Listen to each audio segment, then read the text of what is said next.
จะเป็น EP 2เมื่อกี้แบตหมดต่อเนื่องจากที่แล้วจะเป็นครั้งที่34วันที่13ตุลาคม2568เป็น EP 2จะเป็นบทสวดธรรมสังเวคะปัจจเวคณะสัพเพสังขาราอนิจจาสังขารคือร่างกายจิตใจและรูปธรรมนามธรรมทั้งหมดทั้งสิ้นมันไม่เที่ยงเกิดขึ้นแล้วดับไปมีแล้วหายไปสัพเพสังขาราทุกขาสังขารคือร่างกายจิตใจและรูปธรรมนามธรรมทั้งหมดทั้งสิ้นมันเป็นทุกข์ทนยากพอเกิดขึ้นแล้วแก่เจ็บตายไปสัพเพธัมมาอนัตตาสิ่งทั้งหลายทั้งปวงทั้งที่เป็นสังขารและไม่ใช่สังขารทั้งหมดทั้งสิ้นมันไม่ใช่ตัวไม่ใช่ตนไม่ควรถือว่าเราว่าของตัวว่าของเราว่าตนของเราอทุวังชีวิตตังชีวิตเป็นของไม่ยั่งยืนทุวังมรณังความตายเป็นของยั่งยืนอวัตสังมยามาริตพังอันเราจะพึงตายเป็นแท้มรณะปริโยสานังมีชีวิตตังชีวิตของเรามีความตายเป็นที่สุดรอบชีวิตตังมีอนิยตังชีวิตของเราเป็นของไม่เที่ยงมรณังมีนิยตังความตายของเราเป็นของเที่ยงวัตตะควรที่จะสังเวชอายังกายโยอจิรังร่างกายนี้ไม่ได้ตั้งอยู่นานอเปตะวิญญาโนคันปราศจากวิญญาณชุดโทอันเขาทิ้งเสียแล้วทิเสสติอจักนอนทับปัทวิงซึ่งแผ่นดินกลิงครังอิวะปดุดังว่าท่อนไม้และท่อนฟืนนิรัตถังหาประโยชน์ไม่ได้อนิจจาวัตสังขาราสังขารทั้งหลายไม่เที่ยงหนออุปาทวยธรรมมิโนมีความเกิดขึ้นแล้วมีความเสื่อมไปเป็นธรรมดาอุปชิตวานิรุจันติขั้นเกิดขึ้นแล้วย่อมดับไปเตสังวูปสมูสุขโขความเข้าไปสงบระงับสังขารทั้งหลายเป็นสุขอย่างยิ่งสัพเพสัตตามรันติจะสัตว์ทั้งหลายทั้งปวงกำลังตายอยู่มลิงสุจะมลิสรีที่ตายแล้วและกำลังจะตายแต่เทวหังมลิสามิเราก็จะตายอย่างนั้นเหมือนกัน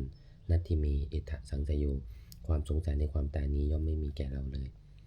บทสวดเมตตายังกิจิกุสลังกัมมังสเพหิปเตหิกตังบุญยังโนอนุโมทันตุสุนันตุโพนโตเยเทวะอัจมิงฐานีอธิกตาธิกายุกาสัทธาหุนตุสุกิตาหุนตุทุกขาปมุจจันตุมาตาปิตาสุกิตาหุนตุทุกขาปมุจจันตุสัพเพสังญาติกาสุกิตาหุนตุทุกขาปมุจจันตุสัพเพอัจญาติกาสุกิตาหุนตุทุกขาปมุจจันตุสัพเพปิสาสัพเพยะขาสัพเพเปตาสุกิตาหุนตุทุกขาปมุจจันตุสัพเพอาจาริยุปัจฉายะสุกิตาหุนตุทุกขาปมุจจันตุสัพเพนัคขตา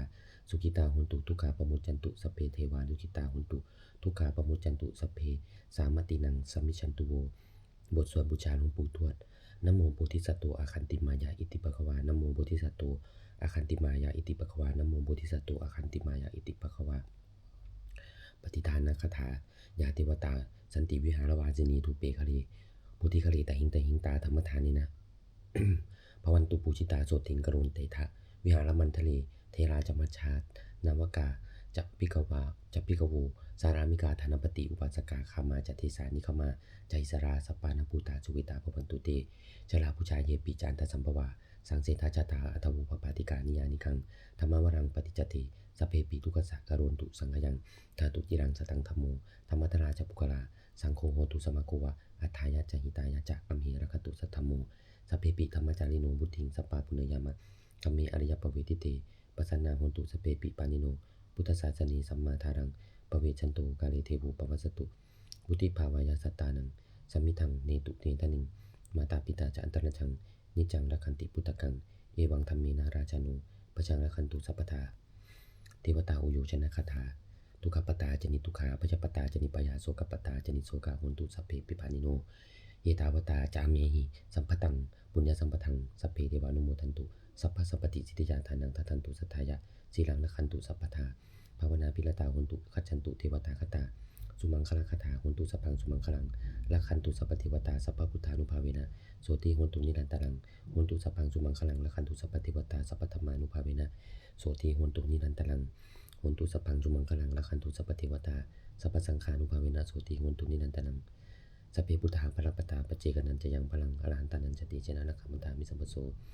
สัพเพพุทธาภรปตาปเจกนันจะยังพลังอรหันตานันจติเจนะนักขมันตามิสัมปโสสัพเพพุทธาภรปตาปเจกนันจะยังพลังอรหันตานันจติเจนะนักขมันตามิสัมปโสสัพเพพุทธาภรปตาปเจกนันจะยังพลังอรหันตานันจติเจนะนักขมันตามิสัมปโสสัพเพพุทธาภรปตาปเจกนันจะยังพลังอรหันตานันจติเจนะนักขมันตามิสัมปโสสัพเพพุทธาภรปตาปเจกนันจะยังพลังอรหันตานันจติเจนะนักขมันตามิสัมปโส สัพเพพุทธาภรัปตาปเจกนันจะยังพลังอรหันตันจติเจนะคัมถามิสัมปโสสัพเพพุทธาภรัปตาปเจกนันจะยังพลังอรหันตันจติเจนะคัมถามิสัมปโสสัพเพพุทธาภรัปตาปเจกนันจะยังพลังอรหันตันจติเจนะคัมถามิสัมปโส